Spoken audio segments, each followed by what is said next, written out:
someone who's been in the front lines, what has your experience been with this? I mean, could you just take us through your journey when it first emerged? And you have a lot of experience in this. You're considered India's top pulmonologist. You probably know more about this than lots of other people. What was your first reaction when you saw the first patients, and then over a period of time, how has it evolved? So for many of us who have been involved in pandemics and looking at respiratory infections have been really saying that we may have a pandemic for a very long period in time. As a matter of fact, I remember in the late 1990s, we had an outbreak of what was then H5N1, which was known as bird flu. And subsequently, of course, we had SARS. And we had a large number of poultry which died, and few individuals also died. And this was a virus which had a case fatality of more than 60%. And we were all worried that if this virus mutates twice, it would have the ability to have sustained human-to-human spread, which is required for any novel virus to cause a pandemic. Luckily, that did not happen. Then we had, of course, H1N1, we've had MERS, we've had the Zika, and so many other viral infections. So I think retrospectively, look back, there were enough warning signs to say that a large pandemic is going to come and we need to prepare for it. Unfortunately, let's be very honest that we really didn't put in as much of investment and as much of effort we needed to do for a pandemic preparation. So when it first happened, the first thing that we realized is two things. One is we need to learn more about this virus, and secondly, we need to prepare for an outbreak where you will have a surge of number of cases.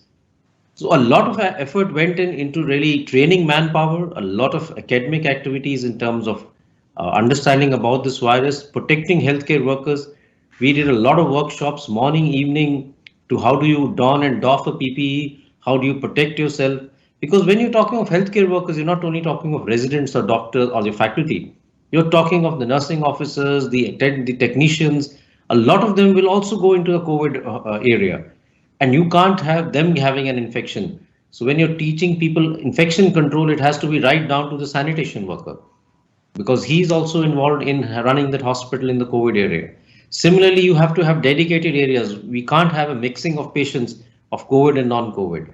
So there was a huge challenge that every hospital faced in the beginning in terms of restructuring its infrastructure into COVID and non-COVID area, even looking at ventilation so that you make sure that there is no chance of infection through ventilation, training your staff, and then developing strategies of having a good supply chain of PPEs, N95, drugs.